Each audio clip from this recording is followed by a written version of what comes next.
You know, I was always a woman of faith, even if I wasn't, even if I really wasn't a woman of religion. You know, I did religion because that's kind of, I don't know, that's kind of like what I learned, but I never even felt comfortable. I remember long ago I wrote a thing where I said I wrote a post when I was doing blogs where I said I'm not a Christian, right? And I think I think I was never a religion. And now I was never a religious person. I was never into the church in that way. You know, I just tried because I was a woman of faith.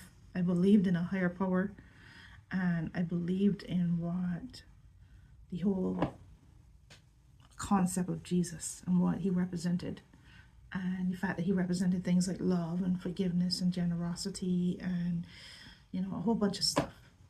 I just kind of heard somebody use the term Jesus, our Savior, and I did not feel comfortable with it. I didn't, because now I've come to a different opinion about a Savior and what religion taught us about us having a Savior, an external Savior. Now I kind of starting to feel as though the Savior was actually us. You know, we are the Saviors. We are the heroes. You know, we are the ones that, you know, bring ourselves out of the dump when our vibration is low. We work on raising our vibration. We work on bettering ourselves and bringing ourselves to where we want to be.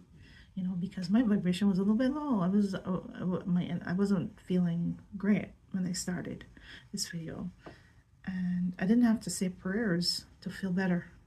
I just took different steps to feel better, you know, because how I see prayer, my relationship with prayer is that I do pray, but my relationship with prayer, sometimes I talk my prayers, I say my prayers verbally, but not much.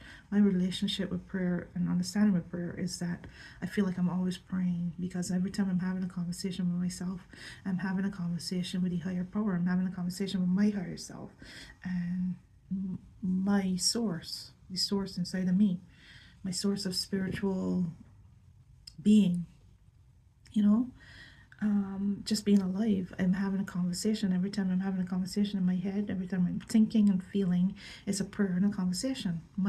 Where I set my mind is me saying my prayers. If I set my mind to, I want a better future for us, for humanity, that's where my prayers are.